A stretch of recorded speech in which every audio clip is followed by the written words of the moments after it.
We're here with goalkeeper and assistant coach, St. Andrew Technical High School, Jeadine White. First of all, a very resounding performance from Staths today. Walk us through today's game.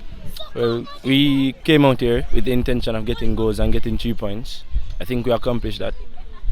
For most of the game, we were in control, and I think that what we had trained and planned, we come out here and executed that today. Alright, so just give us more insight, on what type of football Staths tries to play. We tried to play a control possession game.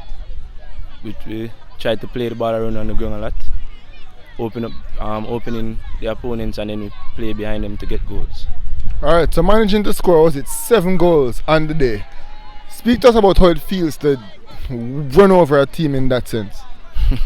Well, we've been running over teams, so the feeling is becoming normal. I hope we continue on this path and we don't take any turn off on the slightest. So winning 7-0 today, I think the goals could have been more, but for 7 we'll give thanks and go again another day. Yeah, that segues perfectly into my other question.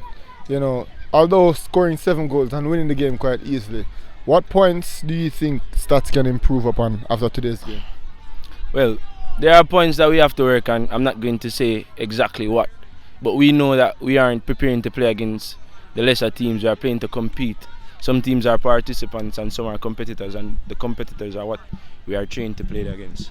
And going forward, what can you take from a game like this going on into the rest of the round? It should be easier to complete, and then going forward into the competition. Looking forward to the rest of the round. We have a game, I think the top of the table clash on Saturday. I think that might be the most important game. We get 3 points there, and then for the rest of the round we look at squad rotation, keeping players healthy and preparing for the second round. Alright, good game, and congrats again, coach. Thanks very much.